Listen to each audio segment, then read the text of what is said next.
Test 4. You will hear a number of different recordings, and you will have to answer questions on what you hear.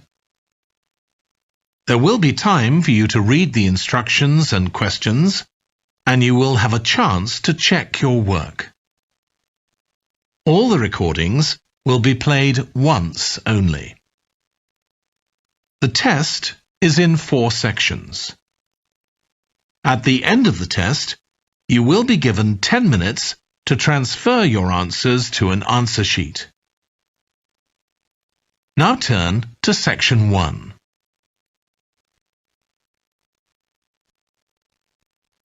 Section 1. You will hear a woman phoning a hotel about holding a party there.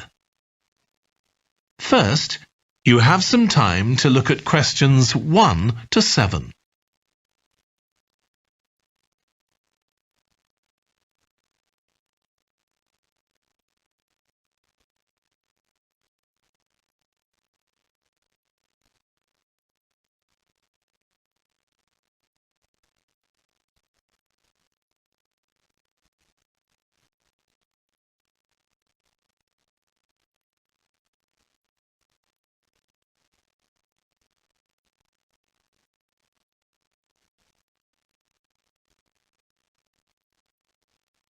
You will see that there is an example that has been done for you. On this occasion only, the conversation relating to this will be played first.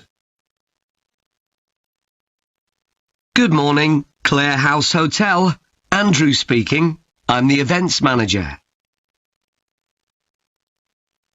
Andrew is the events manager. So events has been written in the space. Now we shall begin. You should answer the questions as you listen, because you will not hear the recording a second time. Listen carefully and answer questions 1 to 7. Good morning, Clare House Hotel.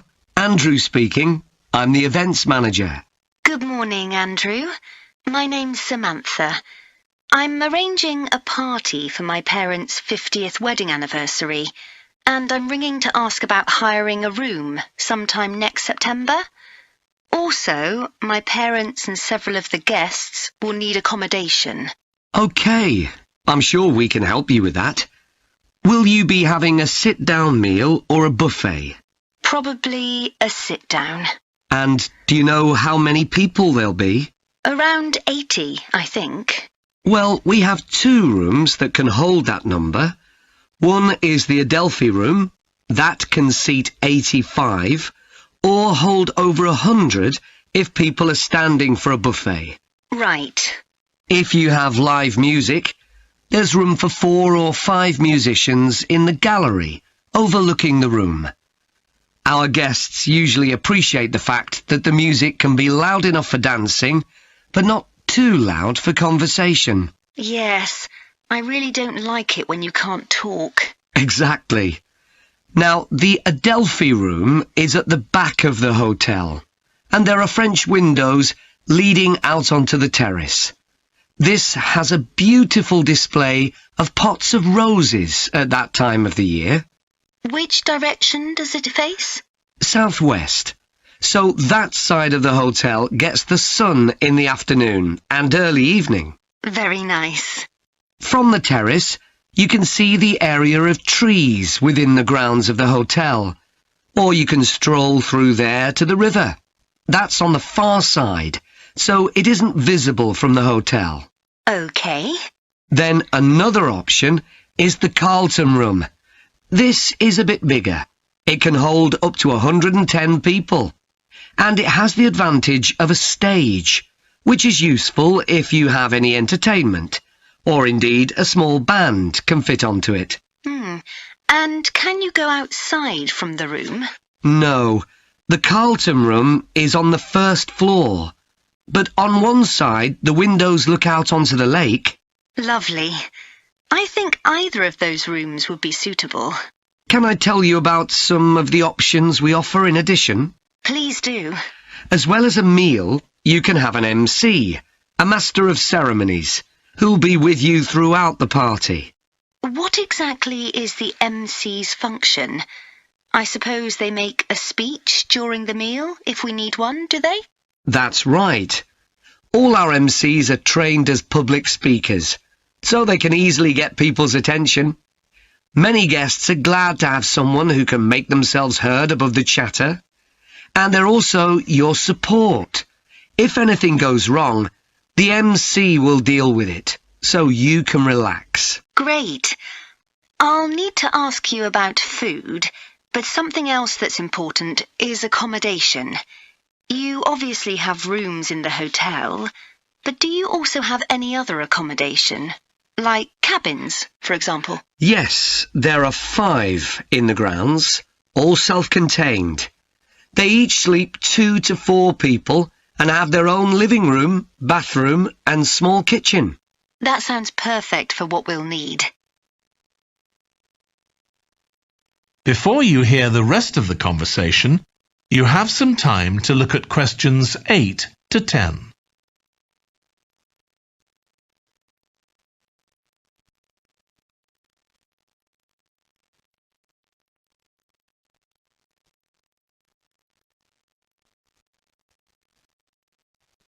Now listen and answer questions 8 to 10.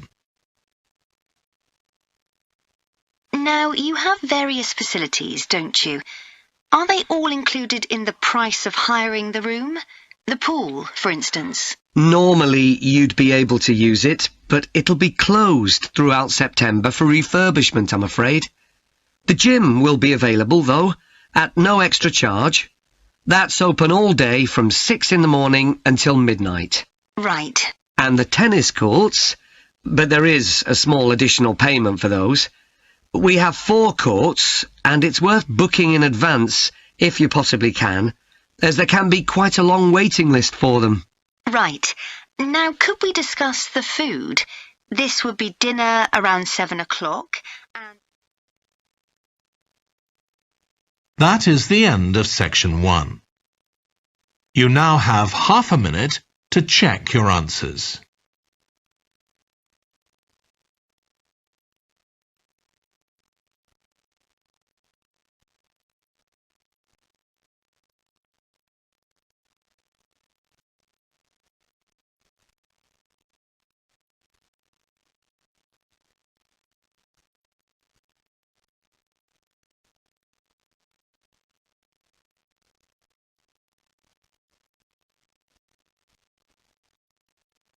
Now turn to section 2.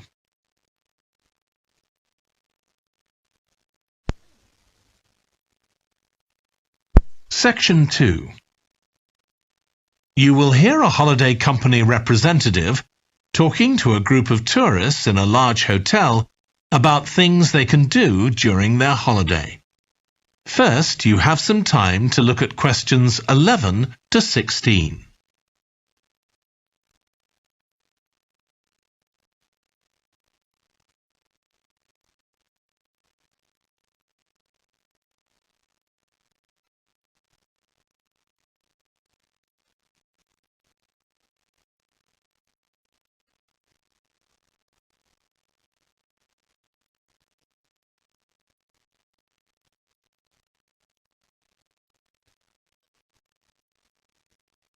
Now listen carefully and answer questions 11 to 16.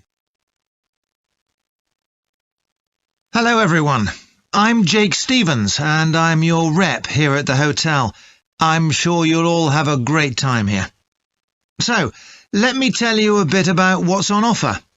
I'll start by telling you about some of the excursions that are available for guests. One thing you have to do while you're here is go dolphin watching.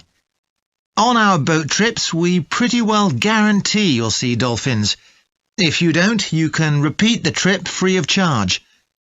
We organise daily trips for just €35. Unfortunately, there aren't any places left for this afternoon's trip, but come and see me to book for later in the week. If you're energetic, I'd recommend our forest walk. It's a guided walk of about 7 kilometres. There'll be a stop halfway, and you'll be provided with a drink and sandwiches. There's some fairly steep climbs up the hills, so you need to be reasonably fit for this one, with good shoes. Oh, and bring a waterproof in case it rains. It's just €25, all-inclusive, and it's every Wednesday. Then on Thursdays, we organise a cycle trip, which will give you all the fun of biking without the effort. We'll take you and your bike up to the top of Mount Lana and leave you to bike back. It's a 700-metre drop in just 20 kilometres, so this isn't really for inexperienced cyclists, as you'll be going pretty fast. And if it's a clear day, you'll have fantastic views. On our local craft tour, you can find out about the traditional activities in the island. And the best thing about this trip is that it's completely free. You'll be taken to a factory where jewellery is made, and also a ceramics centre. If you want, you can buy some of the products, but that's entirely up to you. The trip starts after lunch on Thursday, and you'll return by 6 p.m. If you're interested in astronomy, you may already know that the island's one of the best places in the world to observe the night sky. We can offer trips to the observatory on Friday for those who are interested. They cost €90 per person, and you'll be shown the huge telescopes and have a talk from an expert who will explain all about how they work. Afterwards, we'll head down to Sunset Beach, where you can have a dip in the ocean if you want, before we head off back to the hotel. Finally, there's horse riding. This is organised by the Equestrian Centre over near Playa Cortino, and it's a great experience if you're a keen horseback rider, or even if you've never been on a horse before. They take you down to the beach, and you can canter along the sand and through the waves. It costs €35, and it's available every day. Before you hear the rest of the talk, you have some time to look at questions 17 to 20.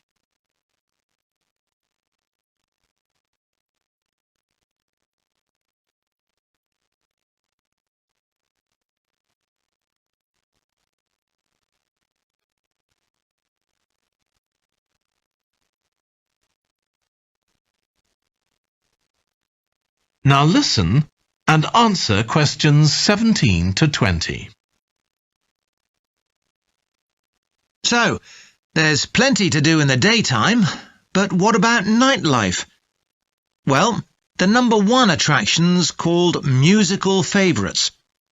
Guests enjoy a 3-course meal and unlimited free drinks, and watch a fantastic show, starting with musicals set in Paris, and then crossing the Atlantic to Las Vegas, and finally Copacabana. At the end, the cast members come down from the stage, still in their stunning costumes, and you'll have a chance to chat with them. It's hugely popular, so let me know now if you're interested, because it's no good leaving it until the last minute. It's on Friday night. Tickets are just €50 each, but for an extra €10, you can have a table right by the stage. If you'd like to go back in time, there's the Castle Feast on Saturday evening. It's held in a 12th century castle, and you eat in the great courtyard, with ladies in long gowns serving your food. You're given a whole chicken each, which you eat in the medieval way, using your hands instead of cutlery. And you're entertained by competitions where the horseback riders attempt to knock one another off their horses. Then you can watch the dancers in the ballroom and join in as well if you want. OK, so now if anyone has... That is the end of section 2.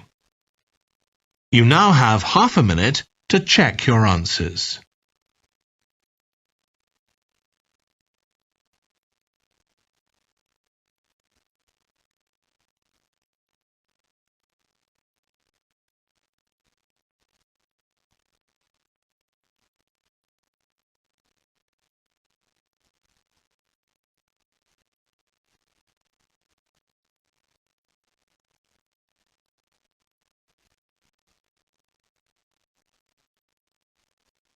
Now turn to Section 3.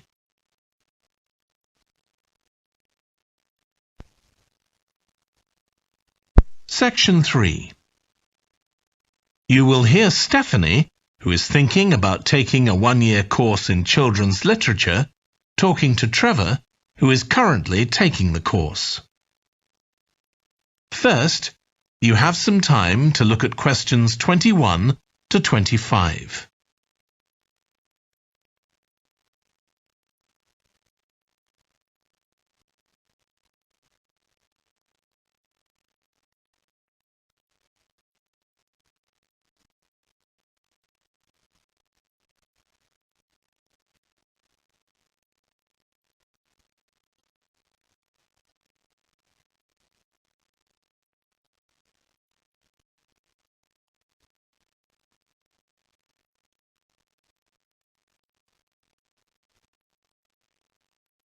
Now listen carefully and answer questions 21 to 25. Hello, Trevor. Hello, Stephanie. You said you wanted to talk about the course I'm taking on literature for children. That's right. I'm thinking of doing it next year, but I'd like to find out more about it first. OK, well, as you probably know, it's a one-year course. It's divided into 6 modules, and you have to take all of them. One of the most interesting ones, for me at least, was about the purpose of children's literature. You mean whether it should just entertain children or should be educational as well? Right, and whether the teaching should be factual, giving them information about the world, or ethical, teaching them values. What's fascinating is that the writer isn't necessarily conscious of the message they're conveying. For instance, a story might show a child who has a problem as a result of not doing what an adult has told them to do, implying that children should always obey adults. Oh, I see what you mean. That module made me realise how important stories are. They can have a significant effect on children as they grow up. Actually, it inspired me to have a go at it myself, just for my own interest. I know I can't compete with the really popular stories, like the Harry Potter books. They're very good. And even young kids like my 7-year-old niece love reading them. I'm very interested in illustrations in stories. Is that covered in the course? Yes, there's a module on pictures and how they're sometimes central to the story. That's good. I remember some frightening ones I saw as a child, and I can still see them vividly in my mind years later. Pictures can be so powerful, just as powerful as words. I've always enjoyed drawing, so that's the field I want to go into when I finish the course. I bet that module will be really helpful. I'm sure it will. We also studied comics in that module, but I'm not convinced of their value, not compared with books. One of the great things about words is that you use your imagination, but with a comic you don't have to. But children are so used to visual input on TV, video games and so on. There are plenty of kids who wouldn't even try to read a book, so I think comics can serve a really useful purpose. You mean it's better to read a comic than not to read at all? Yes, I suppose you're right. I just think it's sad when children don't read books. What about books for girls and books for boys? Does the course go into that? Yes, there's a module on it. For years, lots of stories, in English at least, assumed that boys went out and did adventurous things, and girls stayed at home and played with dolls. I was amazed how many books were targeted at just one sex or the other.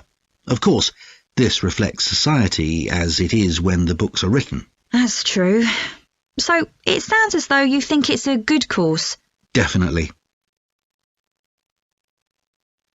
Before you hear the rest of the discussion, you have some time to look at questions 26 to 30.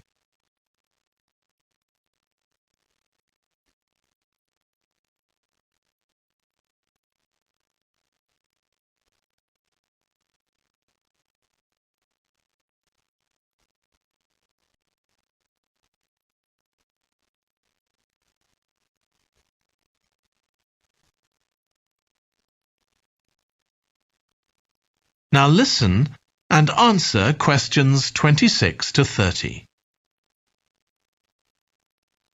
Have you been reading lots of children's stories to help you decide whether to take the course? Yeah, I've gone as far back as the late 17th century, though I know there were earlier children's stories. So does that mean you've read Perrault's fairy tales, Cinderella, the Sleeping Beauty, and so on? Yes, they must be important because no stories of that type had been written before. These were the first. Then there's the Swiss Family Robinson. I haven't read that. The English name makes it sound as though Robinson is the family's surname, but a more accurate translation would be the Swiss Robinsons, because it's about a Swiss family who are shipwrecked, like Robinson Crusoe in the novel of a century earlier. Well, I never knew that. Have you read Hoffmann's The Nutcracker and the Mouse King? Wasn't that the basis for Tchaikovsky's ballet, The Nutcracker? That's right. It has some quite bizarre elements. I hope you've read Oscar Wilde's The Happy Prince. It's probably my favourite children's story of all time. Oh, mine too. And it's so surprising because Wilde is best known for his plays, and most of them are very witty, but The Happy Prince is really moving. I struggled with Tolkien's The Lord of the Rings. 3 long books, and I gave up after 1. It's extremely popular, though. Yeah, but whereas something like The Happy Prince just carried me along with it, The Lord of the Rings took more effort than I was prepared to give it. I didn't find that. I love it. Another one I've read is Warhorse. Oh, yes, it's about the First World War, isn't it? Hardly what you'd expect for a children's story. Exactly, but it's been very successful. Have you read any... That is the end of section 3. You now have half a minute to check your answers.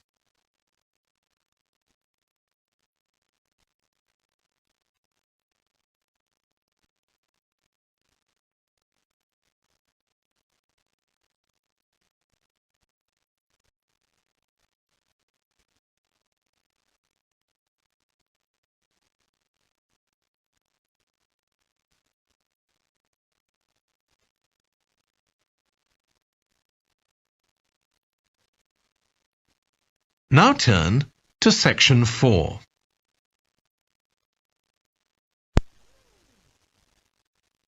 Section 4. You will hear part of a lecture about a branch of archaeology called marine archaeology. First, you have some time to look at questions 31 to 40.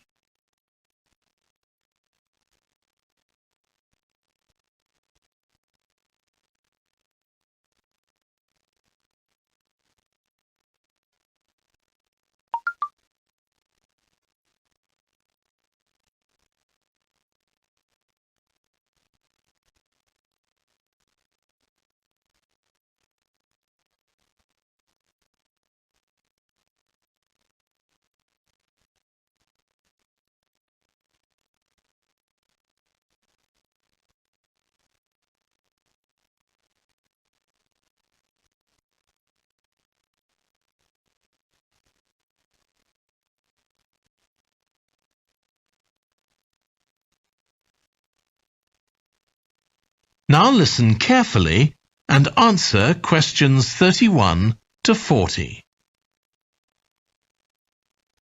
In today's class, I'm going to talk about marine archaeology, the branch of archaeology focusing on human interaction with the sea, lakes and rivers. It's the study of ships, cargoes, shipping facilities and other physical remains. I'll give you an example, then go on to show how this type of research is being transformed by the use of the latest technology. Atlit Yam was a village on the coast of the eastern Mediterranean, which seems to have been thriving until around 7000 BC.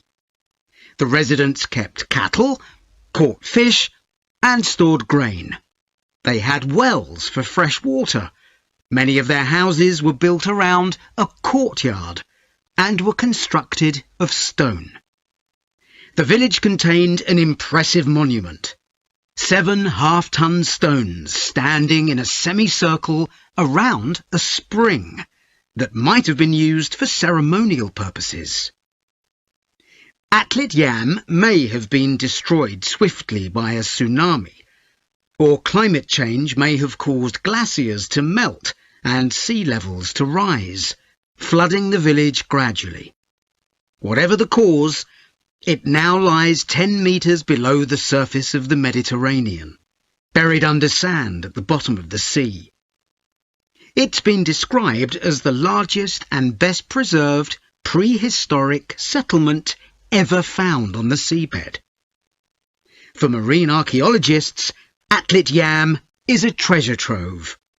Research on the buildings, tools, and the human remains has revealed how the bustling village once functioned, and even what diseases some of its residents suffered from. But of course, this is only one small village, one window into a lost world. For a fuller picture, researchers need more sunken settlements, but the hard part is finding them. Underwater research used to require divers to find shipwrecks or artifacts, but in the second half of the 20th century, various types of underwater vehicles were developed, some controlled from a ship on the surface, and some of them autonomous, which means they don't need to be operated by a person. Autonomous underwater vehicles, or AUVs, are used in the oil industry, for instance, to create maps of the seabed before rigs and pipelines are installed. To navigate, they use sensors such as compasses and sonar. Until relatively recently, they were very expensive and so heavy that they had to be launched from a large vessel with a winch.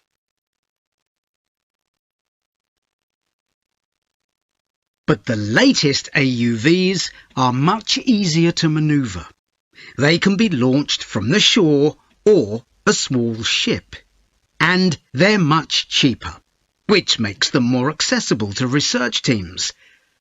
They are also very sophisticated. They can communicate with each other and, for example, work out the most efficient way to survey a site or to find particular objects on the seabed. Field tests show the approach can work.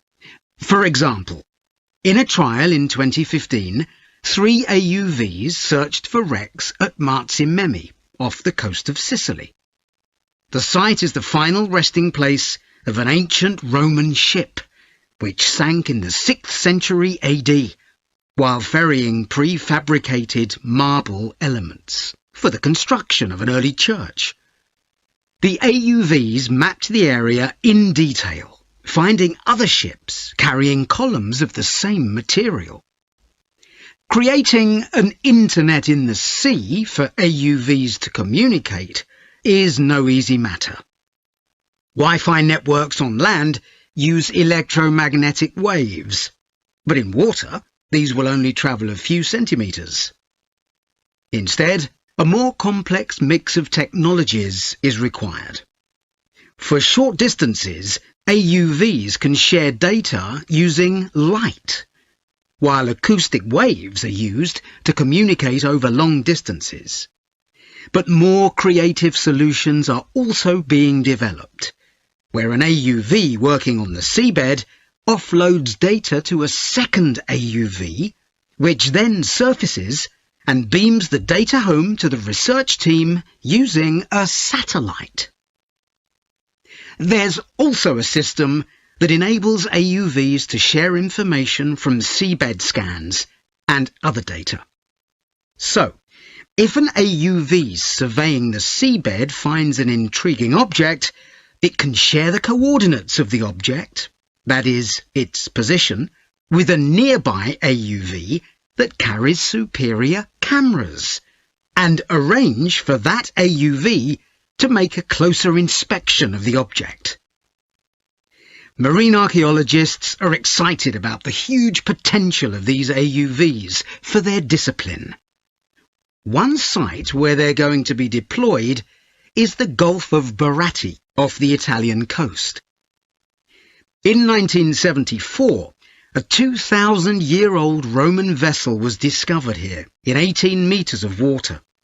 When it sank, it was carrying medical goods in wooden or tin receptacles.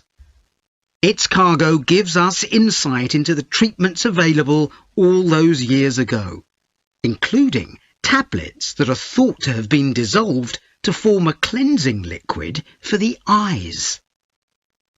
Other Roman ships went down nearby, taking their cargoes with them.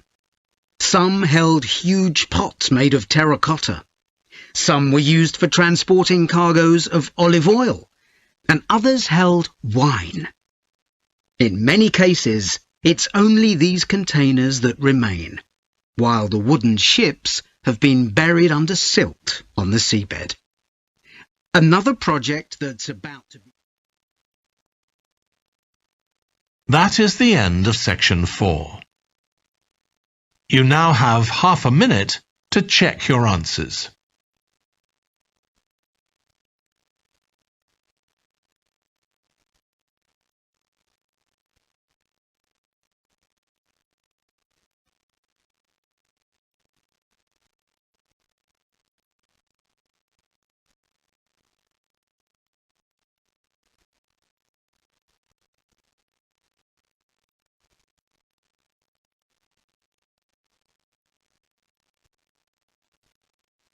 That is the end of the listening test. In the IELTS test, you would now have 10 minutes to transfer your answers to the answer sheet.